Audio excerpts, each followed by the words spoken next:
I haven't got time to mark this motherfucker. Here we go again. We can't hear anybody. Nobody can talk to anybody.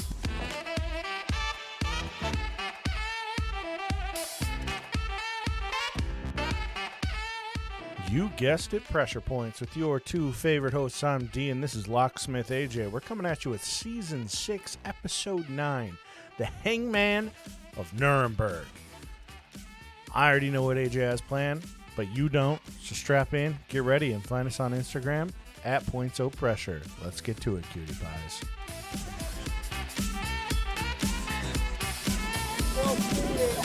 Well, turn the fucking thing off, you dumbass. I only gave you a teaser. I know. I was being facetious. I know. So, how you been? How's everything? Good. Yeah. Yeah? Yeah. A little sleepy today? Yeah. A little tired. I guess going to sleep at 7 a.m. and playing 5 hours of D&D in one day is pretty rough. Yeah. It's all good, though. I'll be fine. Yeah, you'll make it, at least through this episode. You know it. Always. Yeah, it's been a pretty productive week, I'd think. Yeah, you get up to any fun shenanigans? I don't know. Did I? I don't know. Did you? I don't think so. It was a pretty bland week overall, but works out. We watched oh yeah, The Wailing. The Wailing on Amazon Prime.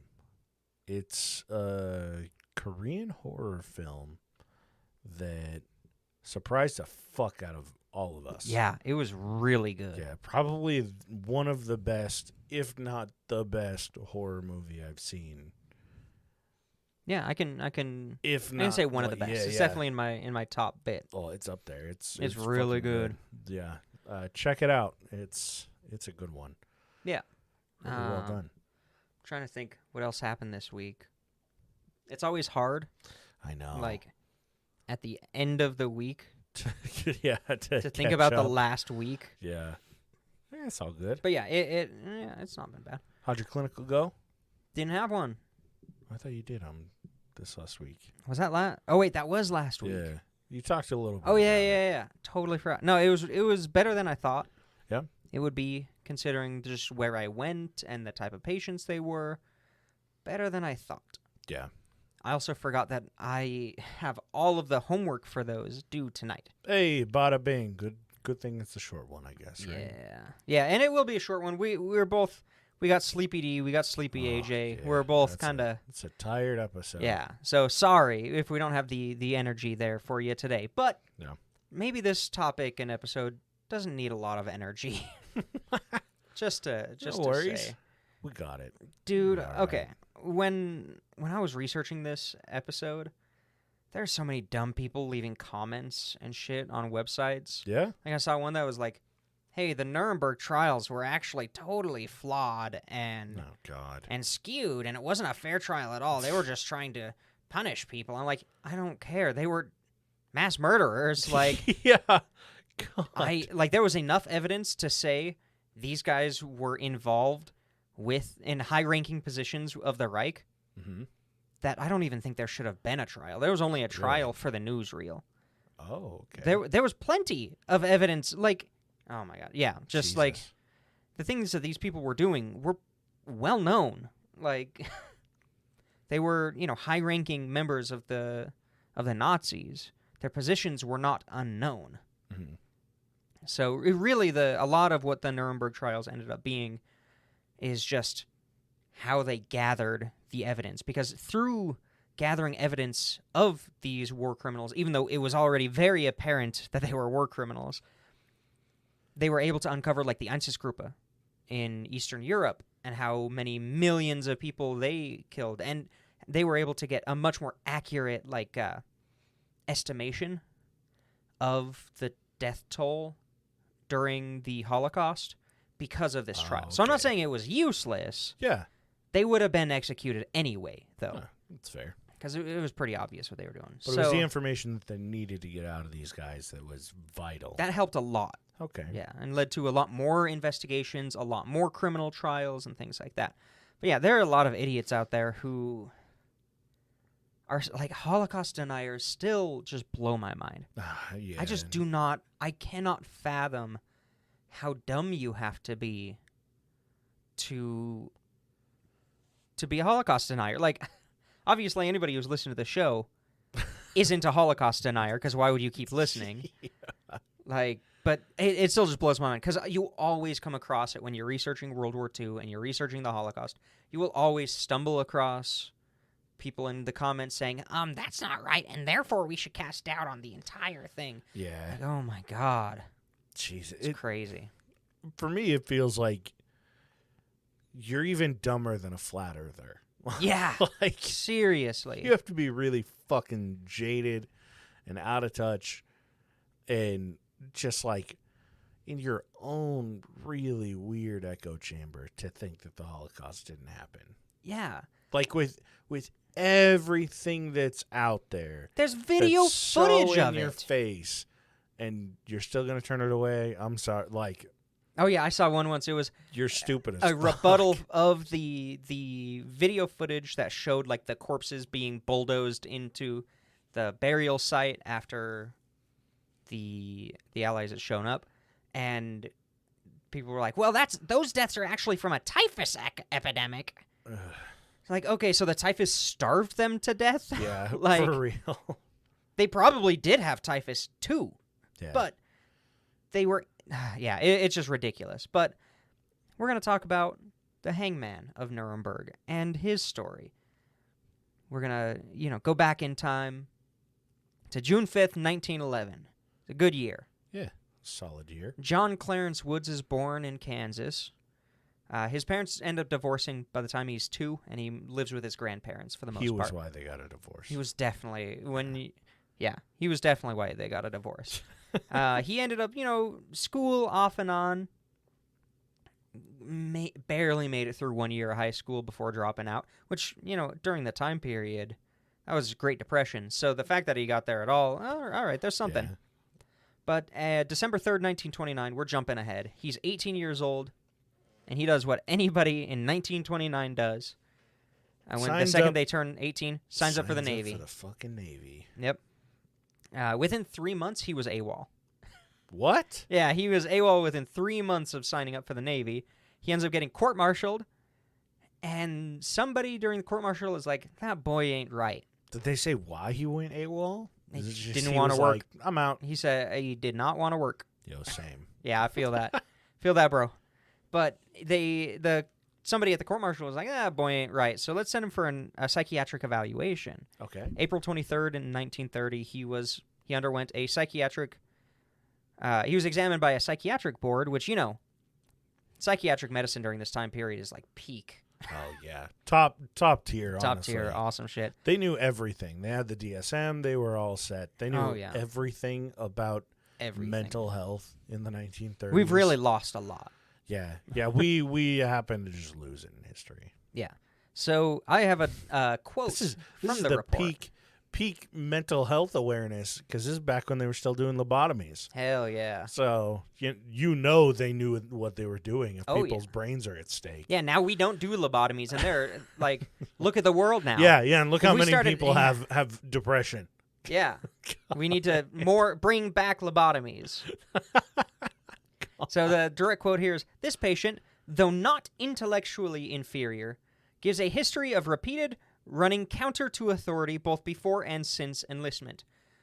Stigmata of degeneration are present, and the patient frequently bites his fingernails. He has a benign tumor of the soft palate for which he refuses operation. His commanding officer and division officers state that he shows inaptitude and does not respond to instruction. He is obviously poor service material. This man has had less than 5 months of service.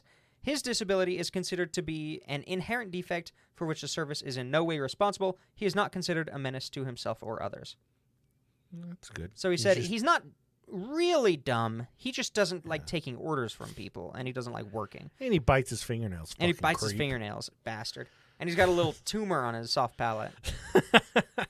That was his brother that he absorbed in utero. Yeah. So he was given the official diagnosis of constitutional psychopathic inferiority without psychosis. When really it was just he didn't want to work. Yeah, that's pretty much it. It was like, you're going to tell me what to do? Fuck you. Who doesn't want to work? Yeah.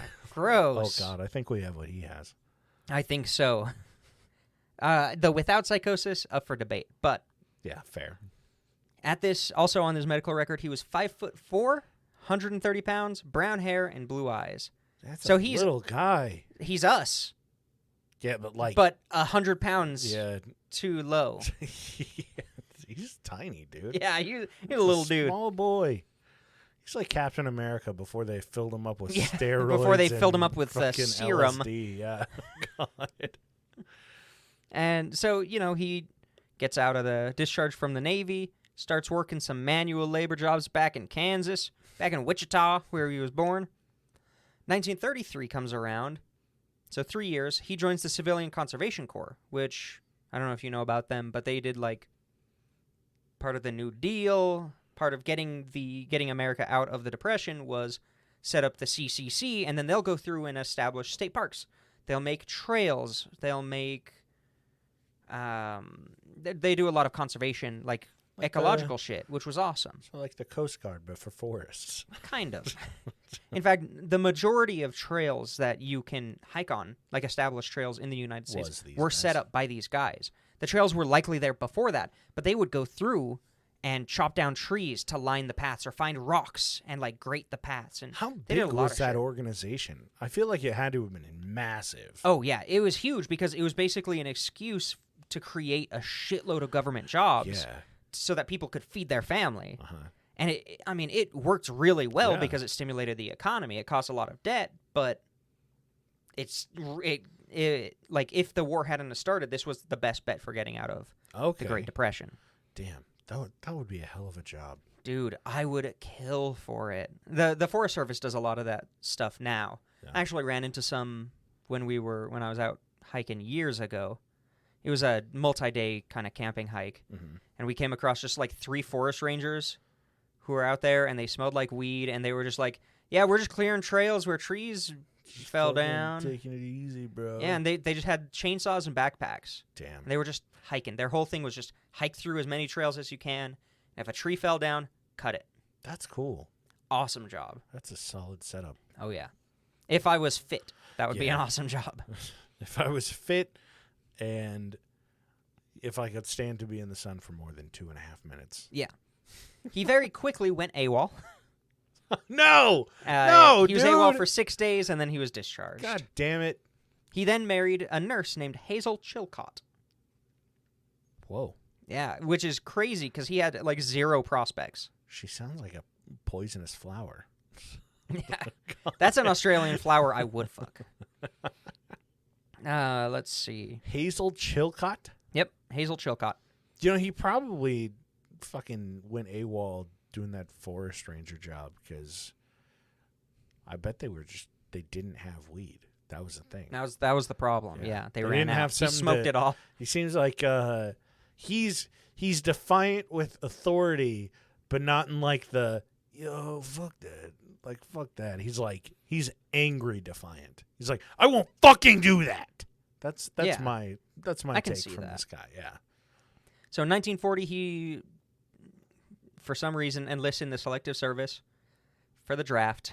And September 19th, 1943, he reports for the Army. Oh no. Gets sent to basic training. The Army has no idea about his Jesus Christ. career with the Navy and his discharge. Well, Apparently, they didn't share the files. He's got one more after this. God, can you so he still imagine? he has a 4th chance after Yeah. getting kicked out of the Army. I'm so. so glad we have the internet. Like, could you imagine before internet and instantaneous communication, you could just get away with anything because Dude, that if you shit's fuck up in one place, crazy. they're not going to tell the other place. We've There's talked- no communication. We've talked about it so many times too. Just Yeah. how like astoundingly like when people talk about how it was a simpler time, it was just easier to get away with shit. Oh, I yeah. feel like.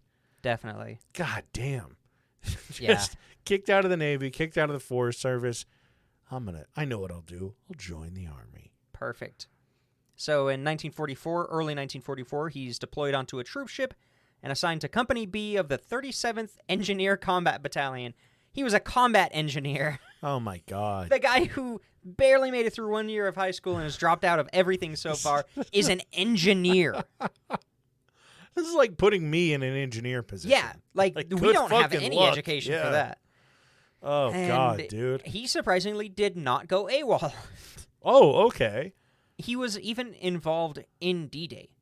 His company, wow. Company B, on the first day had 4 killed in action, 15 wounded, and 3 missing in action just on the first day. Oh. So he saw... And he wasn't any of those. He wasn't. And he saw some combat. It wasn't a Okay. ton. Obviously, it's hard to determine the records from that time period, but he was involved, but it wasn't heavy. It wasn't heavy fighting. He wasn't like front fucking line kind of thing. Because he was an engineer. It was more important that he was on the front line, behind the front line, setting up radio communications. Yeah. Shit like that. Let's see. So October 1944, so end of that first year, he was deployed to the 2913th Disciplinary Training Center. He kind of moved around a bit to a couple deployed to a couple different areas, but later on, a month or two later, the Army put out a little call and said, hey, we need volunteers for a hangman executioner. Has to have, 6 months experience or whatever. No, I don't know how much, but they said had to be experienced. We need somebody. Because before this, most of the hangings were done by a British dude, a civilian British dude. Oh, okay. But by this point, this is after D-Day. They're pushing into France. So the U.S. military was like, let's set up our own guy. And Woods volunteered. Oh, man. Said, reporting for duty. He went in and said, I have experience hanging people in Texas and Oklahoma. Because he did live in Texas and Oklahoma when he was doing Okay. kind of those manual jobs. In his early life, he kind of shifted around a lot. Yeah, and worked with the KKK, so he did a bunch of Yeah, a lot of lynching, those are so, burnings. Yeah. God, what Uh, was his? I don't understand what. Like his as an executioner for like a prison or something like Yeah. that. You could just do that back in the day in the early 1900s. If you wanted to go murder somebody, you could just go to the local prison and say, hey, I volunteer to be an executioner. And chances are they would take you as long as there was another executioner who was experienced. In fact, during the researching of this, I found What the the original fuck? military table of weight compared to drop distance needed to snap the neck on the first Really? try. Like they had it on they did the math. Yeah, Jesus. The Army, interestingly enough, did nothing to verify his claims of past history. Well, yeah, I mean they fucking took him in before, Yeah. so In fact, the last hanging in Texas was when he was 12 years old. The last hanging in Oklahoma was 3 months before he was born. They both switched to electric chair since then. and how? Oh my God! And they dude. just did not verify And he's this. just like, yeah, I have experience, and they're like, nah, don't look at his state history. No, Like, fuck they it. said, you got experience? Awesome. You got experience killing? All righty. Perfect. That's crazy. He was given a promotion immediately to Master Sergeant. He was a private. He was then promoted to Master Sergeant and then transferred to Paris, where he got his first job, hanging 34 U.S. soldiers for various reasons. What the fuck? You could, if you fucked up and you were pretty close to the front lines, you'd be just hanged. What? Yeah, if you, denied an order, if you were AWOL, I mean, god damn, they were dude. brutal because Yeah. they took it was kind of left over from the First World War, where if you refused an order, you just get shot right then. The Oh, officer would shit. just shoot you. Yeah, if you refused to go up over the wall when they called it, the order for the officer was to shoot. That's why I don't know if you've seen many of the movies or artist portrayals, there's always the guy in the back pointing the pistol towards the front line. Uh-huh. Really, he's pointing it at the backs of his own troops. Jesus. Just making sure. God It's a damn. threat. It's saying, I didn't if you know don't go that. up over the hill and die, I'll shoot you myself. Fucking So hell. it was kind of left over from that. Yeah, I had no clue. I Yeah, didn't know it that was happened. fucking brutal. I didn't know that they, Yeah, how else would you get hung a bunch people of that went dudes over that? AWOL. Oh, yeah. I thought they would just ship you back and toss you in prison or some shit. No, because people would do that just to avoid combat. That's fair. Yeah, I'd rather live in a prison Yeah, back in fuck America than see combat. Yeah. So Go to prison for that's like a 4 good or thing. 5 years. So what's right? scarier than that is just getting hanged God damn. right there. That's fucked up. Yeah. So it's suspected, speaking If of you're not- avoiding combat. If you're not going to fucking kill anyone, I'm going to kill you. Yeah, that's exactly it. God Damn, dude. It was suspected that he actually volunteered for this role because he had seen combat on D-Day and he didn't want to go back. Totally understandable. Yeah, that's But fair. There was a guy, Colonel McLean, wrote later that while he did not get wounded on Omaha Beach, but he saw a bunch of guys get killed, I'm sure he thought, I don't want to go through that experience again. So he volunteers to get out of the combat engineers. He's accepted and promoted from private to master sergeant, and his pay goes from $50 a month to $138 a month. That's a nice That's little big, promotion. big promotion right there. Also, $50 a month to see combat in World War II. Holy shit. That sucks. Inflation. Yeah, fuck.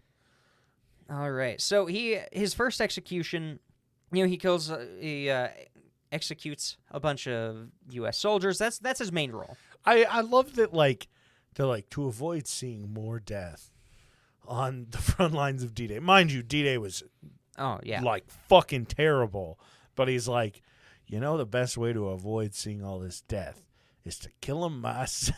Yeah. In a controlled environment. Yeah, exactly. God damn. His first execution in Germany was 3 Germans who lynched an American soldier on June 29th, 1945.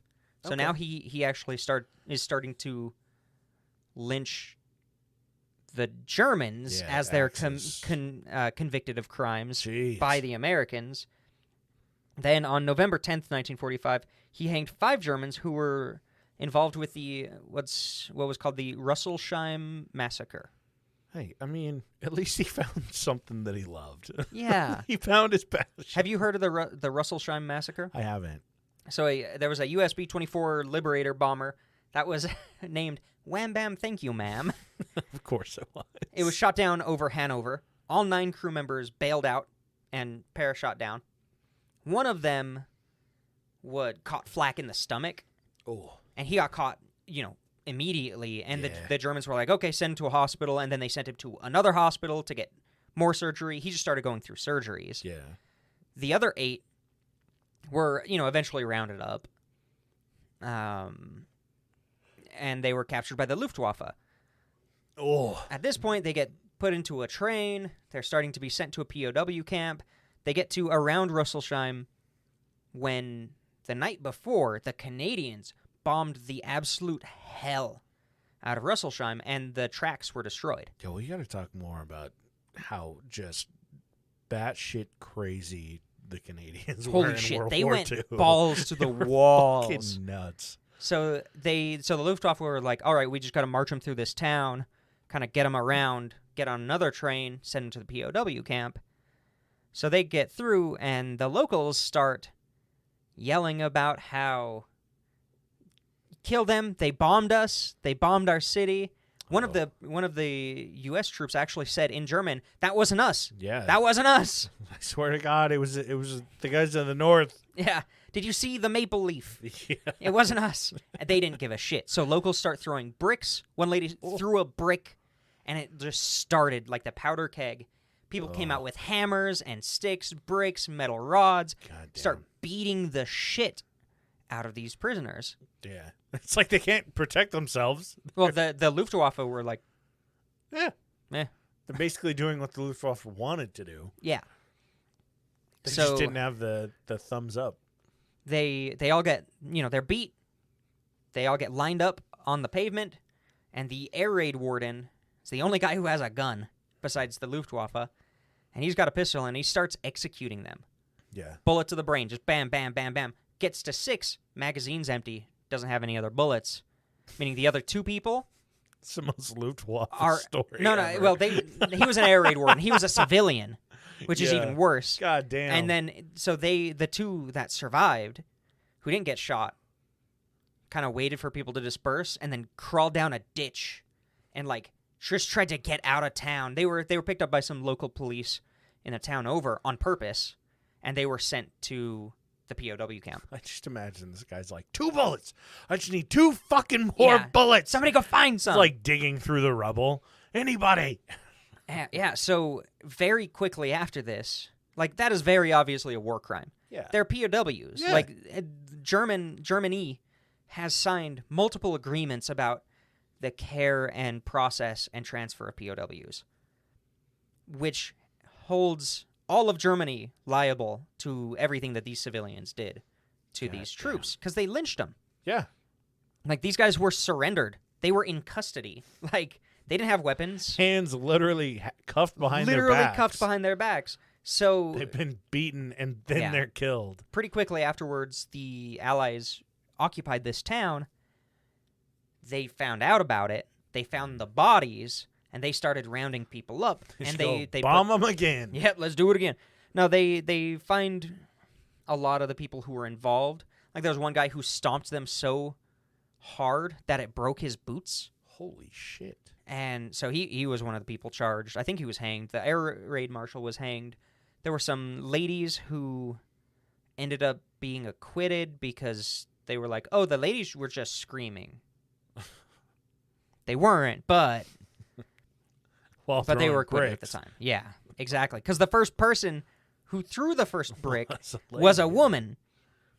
But yeah, they ended up doing this. And then so the person who was kind of the prosecutor kind of for this was Lieutenant Colonel Leon Jaworski. Jaworski. I hope I spelled that right. Who, in a couple decades, he was actually the prosecutor for the Watergate scandal. Oh. So I just thought that was a cool thing. That's crazy. He pushed for the hanging of the civilians involved because he basically said, these are men and women. These are adults. If they're called on to murder and they act, then they are liable for murder. Whereas their defense, the civilians' defense was, oh, all the propaganda said we should kill him. I was like, that's not a good defense. Yeah, not Jesus. Yeah. Oh, the propaganda told me to do it. If the propaganda told you to jump off a bridge, would you? Maybe. Doesn't matter. It's still your choice to jump off the bridge. He also He also hanged 14 Germans who committed atrocities in Dachau across 2 days.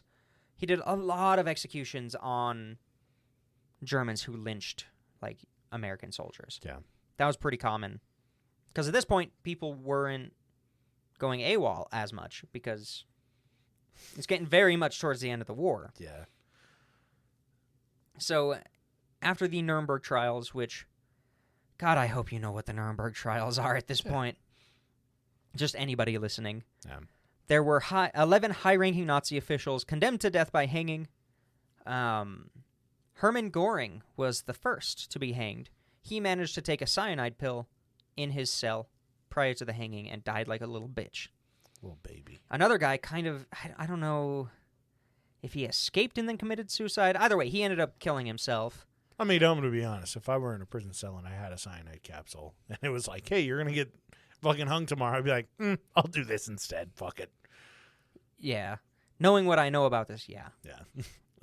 So the people who were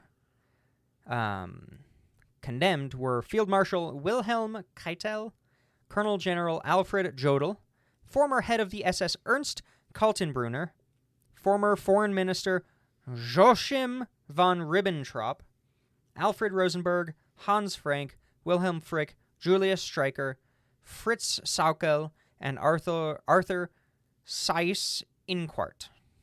I said those perfectly. Seyss-Inquart. So von Ribbentrop, the foreign minister, was now the first person in line. What a fucking name. Really is. So at 1:11 a.m., he was hanged in a gymnasium, surrounded by the reporters, the witnesses, and the military people, and John Woods. He was the gym? official... Yeah, Okay. gymnasium. Yeah, pause. We're going to go, like, does it say where? Nope. It's just an elementary school Yeah, gymnasium. In Nuremberg. It's just whatever the local elementary is. It's like a little preschool They're playing basketball. gymnasium, yeah, in the back. Yeah. It's a Mormon church. Yeah, exactly. We have our weddings, our hangings, and our church ball in the same building. Efficiency. So he... at this point, he was an experienced executioner. Yeah. And they'd done the math.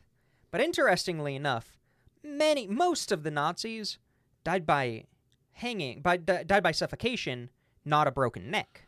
Huh. Despite the, diagram they had. Yeah. Von Ribbentrop himself took 14 minutes to suffocate, hanging by the neck. The guy who took the longest to die, that Keitel, Field Marshal Wilhelm Keitel, took 24 minutes to die from hanging. God damn. In fact, it was also reported that many of them on the way down smashed their head on, like, the platform, which the noose is tied very specifically in that it drops straight down, so that doesn't happen. Yeah. So it also seems like maybe the nooses weren't tied correctly. What the fuck is he doing? It took 103 minutes total to hang all 10 victims. Homeboy was intentionally making So it if last, you're wasn't it? doing the math, let's just say we go average, it's about 10 minutes of hanging for each person. Like, obviously that's skewed. Some people did die instantly.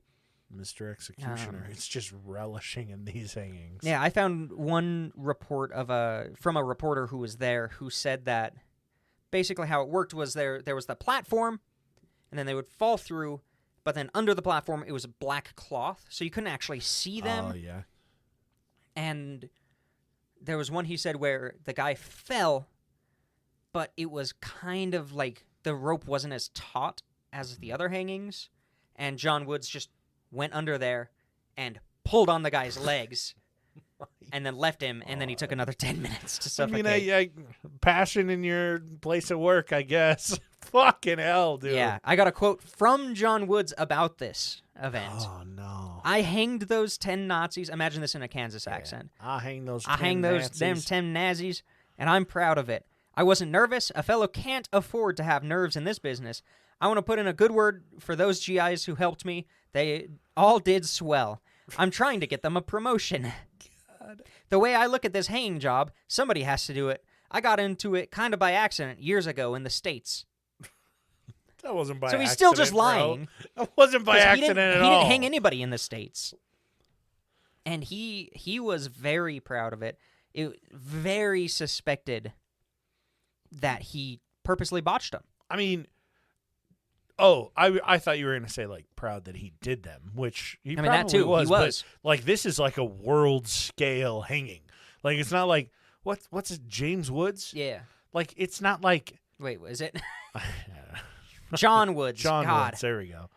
I'm tired as fuck. But, like, John was probably fairly used to, like, he's not getting recognized for, like, anything because he's usually quitting before he would get recognition. Well, so now it's like a worldwide scale. Like, this isn't just something that's like, hey, the U.S., by the way, we hung these guys. It's done. This was on a very grand scale of things. Oh, yeah. And I found, like, on the Wikipedia page for him, it said some of the early U.S. soldier executions were botched, but there was literally no citation. So I don't know if that's entirely true, but I would also believe that maybe the first one or two were. I mean, and I could see him intentionally botching the fuck out of these. Yeah, he's kind of fucked up. Yeah. A little So crazy, I'm going to say he botched these on purpose and got away with it. A law professor named Donald E. Wilkes Jr. later on, he was actually born, I think, a couple months before these hangings. Oh, Less than a year before. So later on, he wrote that it was a grim, pitiless scene. Actually, a lot of the details came from his investigation. But for those who had sat through the horrors and tortures of the trial, who had learned of men dangled from butcher hooks, of women mutilated and children jammed into gas chambers, of mankind subjected to degradation, destruction, and terror, the scene conjured a vision of stark, almost biblical justice. I mean, to be fair, these aren't just like, oh, hey, 11 random Nazis. No, these are the guys that ordered. Yeah, these guys made what the decisions. was going on. Yeah. Yeah. So, I mean, Karma caught up to him in the I can't say end. I don't blame you, John. Yeah. God, dude. There's a lot of, myths about this guy. Yeah. Brought forth by, meme culture. So you might stumble across a picture of him, and it might say, oh, he ended up getting killed while repairing an electric chair. That didn't happen. He had also said he was responsible for like 300 killings, max 100. He said a lot of them are like, oh, he had a 15-year execution career. He had a 2-year execution career. Jesus. But still 100 people in 2 years. It's just that's the timing. Not bad. The timing for his quote-unquote promotion was impeccable, I guess you could say. And about half of those are, like, convicted war criminals. Yeah. So It's just like, dude's got a solid rap sheet for a very short period. Also, still, I want to point out again, it is insane that you could be a combat engineer with no schooling. Like, do you know how, like, nowadays, when I think of an engineer, I'm like, okay, those guys have, like, master's degrees. Those guys are geniuses with math and physics. Yeah, nowadays it's like, those are the guys that they intentionally don't put on the front lines because they're of so how valuable. smart they are. Yeah. It's crazy. And this dude's like, I failed out of the Navy and the Forest Service. So, like, I think you've got yourself a career in the Army. In hanging. So he did end up sticking with the military with the 7th Engineer Brigade. He was working in the Marshall Islands up into about 1950, where in July 21st, 1951, John Woods died via electrocution while repairing an engineer lighting set. He just didn't turn off the power. Fucking stuck some pliers in there and got shocked to death. He was an idiot. Yeah, it wasn't even anything fancy. He just fucking didn't hit the off button. Yeah, he got into his position. Oh no. Because the Army was like, I don't care, we just need somebody to hang these guys, and it's gotta be somebody who's not gonna like go crazy and kill everybody. Dude, it's gotta be somebody who's not gonna snap. He probably didn't even know that electricity could kill you because all he'd done is hangings. So he's like, oh yeah, I've been shocked by batteries before. Yeah, this is fine. Fucking idiot. What is this, a 9-volt? Oh God. But John Woods, an American hero. American hero, and he never had any kids. Oh God. Surprise, surprise. Thank goodness he did not have kids. He wouldn't have applied himself. Yeah. Oh God. All right. Well, yeah. This is a good little short episode. Sometimes you find, just people who had a good. I'd say he had a decent sized impact. Yeah. And it's even funnier when they get there by lying. Jesus, yeah. It's like I just said a lie and now I'm here. Yeah, he's like, oh well. Yeah. All right, I'll just stick with it. This is my life now. I'm making 3 times as much as I was before. Yeah. Fuck. So, not bad. Yeah. Good shit.